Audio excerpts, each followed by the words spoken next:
mga Lods. Yung ating pag-aaralan sa araw na ito ay isa namang requested song na pamagat nito ay Arthur's Theme by Christopher Cross. Si Christopher Cross guys, siya rin yung kumanta ng napakasikat na song na Thinking of Laura. Di ba naririnig yan? Kung gusto niyo matutunan yung song na yan guys, nasa link ng aking description yung song na yan. Meron ako yan. Tignan nyo na lang kung gusto niyo siyang matutunan. Okay? Di-request pala ito ng ating tropa na si Saldi S. Mananabas. Okay, simulan na natin. Arthur's Theme. Sa mga di pa pala nakasubscribe guys, pwedeng pa-click naman yung like muna, tapos subscribe, then bell all na rin. Salamat po. Okay, yung chords nito sa kanyang intro ay ganito. D minor, sabihin ko muna. Then G, C, F, B flat, E. Then merong nakakulong na chords, diba? Pansin nyo sa part ng nasa baba. Yung A sus 4 at A, then A major 9, then A sus 2. Ganito yan. Unahin muna natin yung sa baba para may idea na kayo. Strum lang naman yan. Una A sus 4, tigi isang strum patungong A. Tapos yung A major 9 naman guys ay isang string lang itong third string sa first fret yan. Tapos yung A sus 2 naman dito sa second fret, dalawang string lang, yung 2 at 3 na string yan. Kaya ako kinulong yan guys, tigi isang strum lang yan. Yan, dun sa part ng dulo yun guys ha. Kasi yung mga hindi nakakulong na chords na yan ay plaplakingin natin sa part ng intro yan. Ganito yan. Tuturo naman natin para makuha nyo. Sigurado makukuha nyo to guys. Basta ako yung nagturo sa inyo, makukuha nyo yan.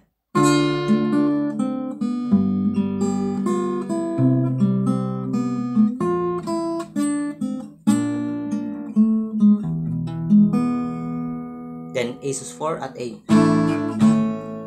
A major 9, A sus 2. Okay, dun muna tayo sa guys, sa chord ng D minor. Yan. Bawat chord guys, ituturo ko kung ano yung kakalabitin nyo. Ganito, sa part ng D minor.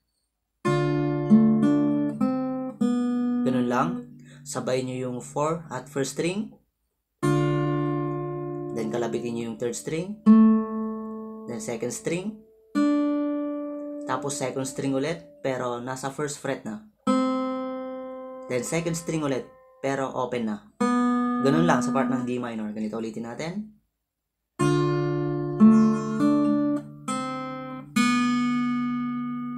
Yon, ulitin natin. 4 at first sabay. Then third string. Tapos second string. Second string ulit, pero nasa first fret na. Then second string ulit, pero open na. Yun lang, di ba? Okay, next. G. Di ba? G. Ganitong G. Naka-open yung second string guys ha. G. Ganito. Ganun lang sa part ng G. Okay, unang kalabitin natin yung 6th string. Then third string. Then first string. Then first string ulit, pero dalhin mo sa first fret. Tapos first string ulit, pero open na. Ganun lang. Ganito sa G. Di ba? Simple lang sa part ng G. Okay, pagsamahin natin yung dalawa.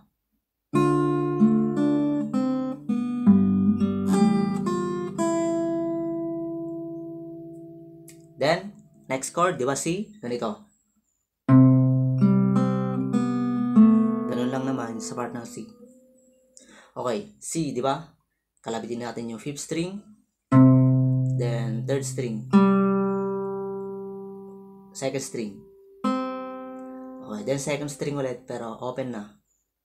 Yan, iangat mo yung ituturo. Tapos third string, ipindot mo dito sa second fret. Ganito. Ganun lang sa part ng C. 5th string, third string, second string ulit, open. Then third string, nakapindot sa second fret. Ganun lang. Okay, pagsamahin natin yung tatlo.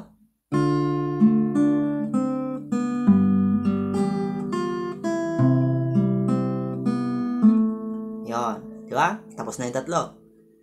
Tatlong chords na lang. F, B flat at E na lang. Tapos dun sa part ng F guys ay yan, sabay yung 6 at first string.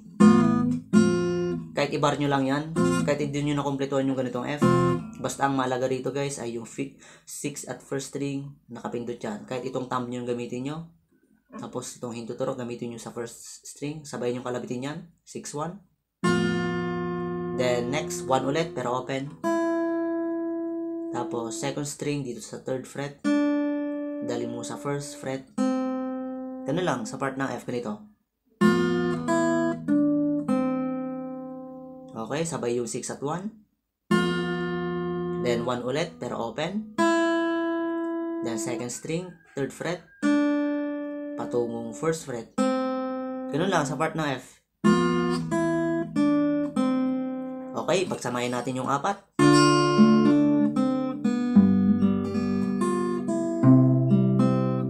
F. Yun. Then B flat, ganito. Sanayin nyo yung B flat na ganito guys, yung kahit yung ring finger yung pang bar nyo sa 2, 3, 4 na string.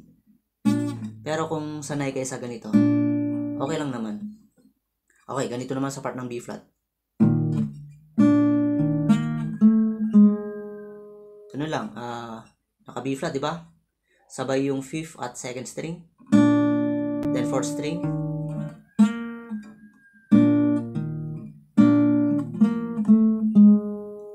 Okay, then 3rd string dito. Sa 3rd fret. Patungong 2nd fret. Patungong 1st fret. Ganito.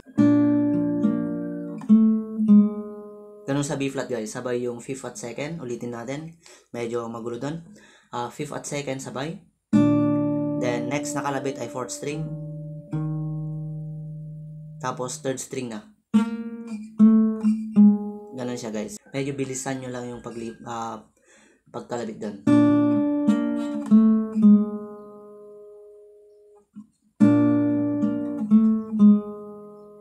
Yan, buuin natin lahat. Di ba meron pang E? Madali na lang yung E dyan.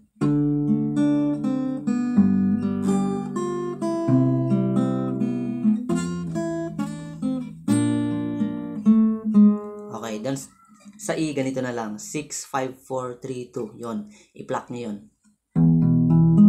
Ganun lang. Then yung tinuro ko kanina, yung A sus 4 at A. Then A major 9 at A sus 2. Ganun lang. Okay? Buuin natin lahat.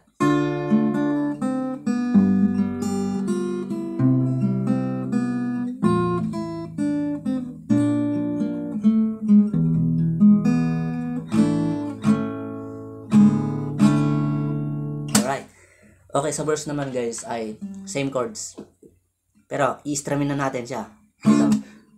Once in your life you find her, someone who turns your heart around, and next thing you know, you go down the town. Diba? Ang dali lang. Then next, second verse. Pareho din guys. Wake up and it's still with you.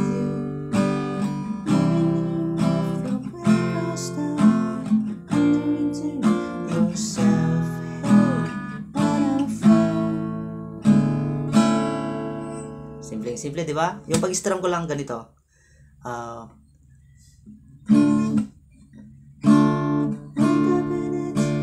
Bali, tig dalawang strum guys, pababa. Tig 2 counts yung paglipat dito. Once in your life you found her, someone who turns your heart around. Next thing you know, you close down the town. Yun, tigi isang strum lang dyan sa may close and open parenthesis. Yan, parang yan yung buntot nila. Okay, then chorus tayo ganito. When you get caught between the moon and New York City, I know it's crazy, but it's true. If you get caught between the moon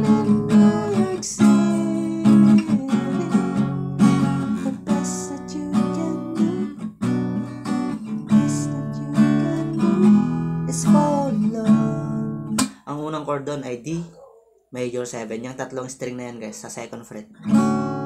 When you get caught between the moon and... Doon sa word na New York, doon sa new ay ililipat mo na sa A major 9. Yan, isang string lang naman. When you get caught between the moon, lipat New York. Tapos A major 7. Ganito. Diba A major 9 yan? Idadagdag mo lang itong yan, ring finger sa second string. Tapos itong middle finger mo sa fourth string. Yan, second fret. When you get caught between the moon and New York City. Then B minor. I know it's crazy. Tapos sundot-sundot mo lang to. Angat sundot. Itong hinlalaki. Ito, tingnan nyo. Yan. Crazy. Yan. Pero pwede naman kahit naka-steady lang kayo sa B minor. Kahit hindi nyo na isundot to. Angat sundot. Then A. But it's true. Tapos lagyan natin ng buntot na A major 9 ay Ace 2. Alam nyo na yan. Tinuro ko na yan guys. Diba? The next line ay if you get caught between the moon and New York. Patungo. C sharp minor na yan. C. Then F sharp. D. Ganon. Then B minor. The best that you can do. D. The best that you can. E. Is fall. A. Love. Tapos bali yung interlude niya guys ay yung buntot niya, yung A major 9 at A sus 2. Patungong third verse na yan. Okay, buhay natin. Ulitin natin yung lahat ng chorus niya.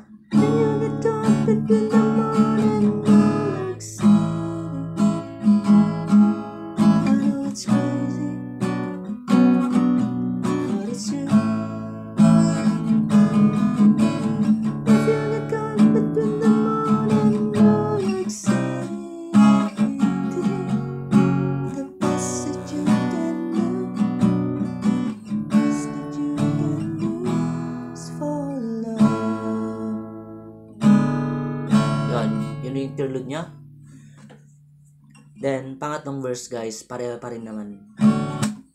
Bale yung nahirapan lang kayo dito sigurado. Yung intro lang, napakadali na lang yung verse, chorus at instrumental. Pareho-pareho yung chords niyan.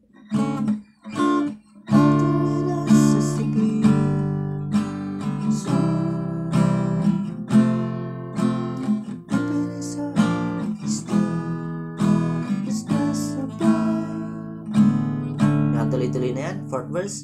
Living his life one day at the time, showing himself for any good time, and laughing about the way it's all wanted to be.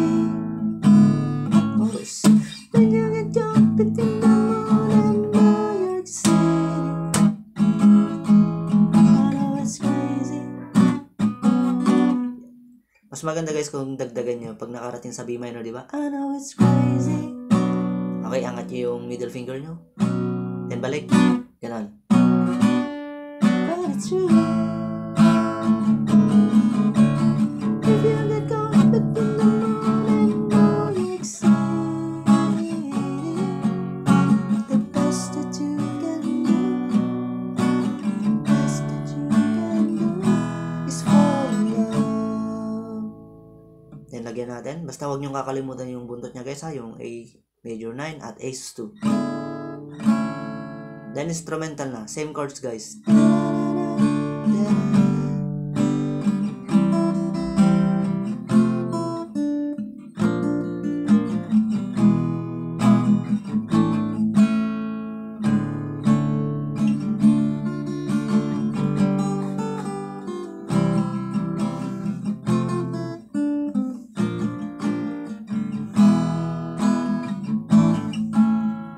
Inarte-artean ko lang guys. Bale, kumuha lang ako ng dun sa intro kanina. Tapos, pinaghalo-halo ko lang. Ini-strum ko. Tapos, pag sanay na kayo dyan guys, ay magagawa nyo na rin yan. Yung ginawa ko. Okay, then ulit-ulitin nyo na lang yung chorus doon. Then, tapos na yung song. Ganun lang yung Arthur's Theme guys. At huwag kalimutan mag-subscribe. Kung gusto nyo panoorin yung Thinking of Flora. nasa description ko guys. Okay? Yun lang po. Salamat. Bye-bye.